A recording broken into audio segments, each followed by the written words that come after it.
joining us for our Remembrance Day special. We're here at the Cenotaph in Kamloops to pay tribute to those who sacrificed so much for our country.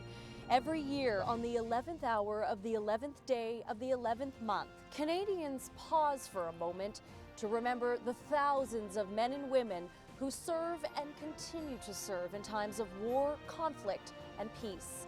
We honor those who have served in World War I, in World War II, the Korean War, and most recently the war in Afghanistan. Over the next half hour, we'll bring you the stories of those who have served and who are fortunate enough to share their experience with us.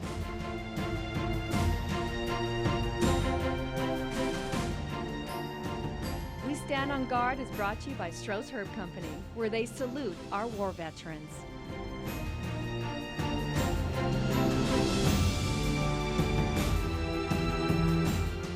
Unfortunately, many soldiers never returned home from war. Others came back unscathed, but burdened with horrific memories of combat. One of those is a man that we're about to introduce you to. Nick Waslinchuk served Canada during World War II, and this is his story. As a kid growing up in the prairies and not being many airplanes around, there were only 3 cars in our town, for goodness sakes, when I grew up.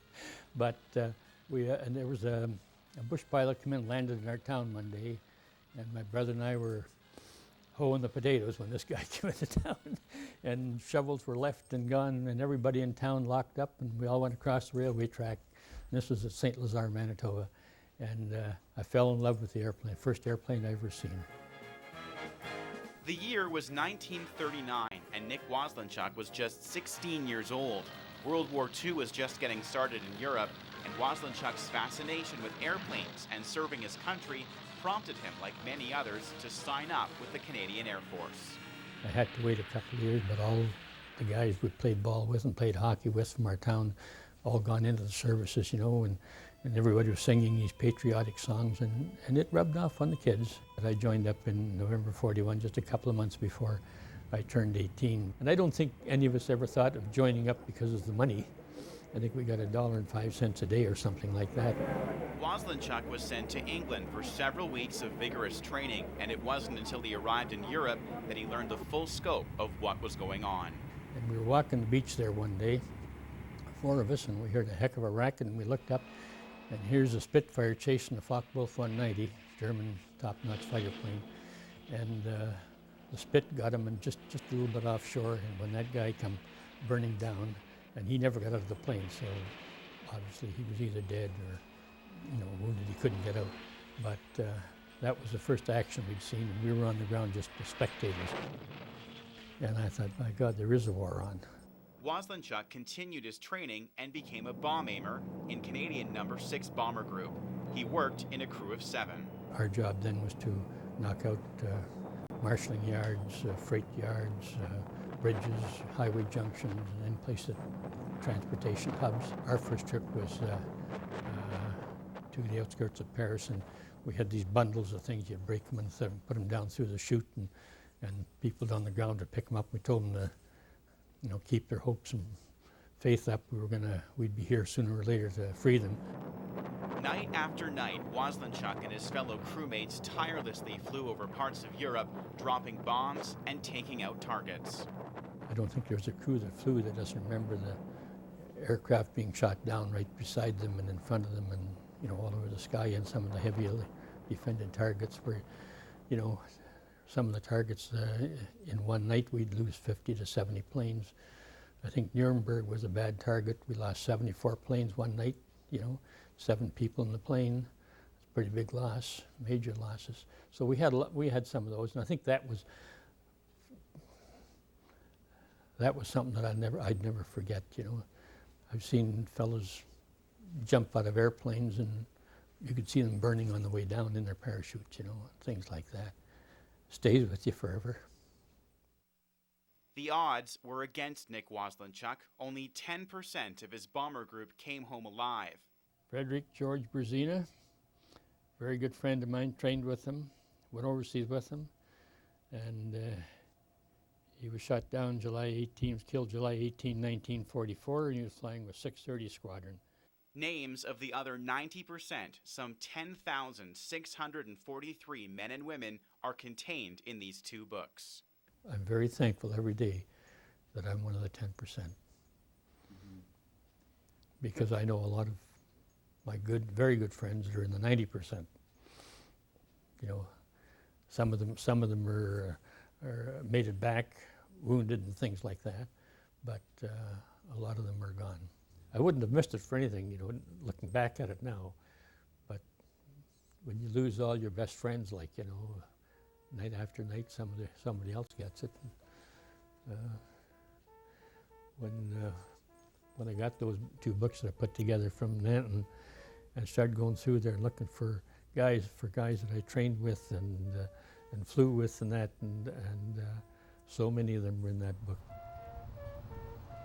61 years later, Nick Waslenchuk plans to remember his friends and colleagues who lost their lives in the line of duty. I thank the Lord every day. No kidding. I'm not really a religious person, but somebody took good care of us.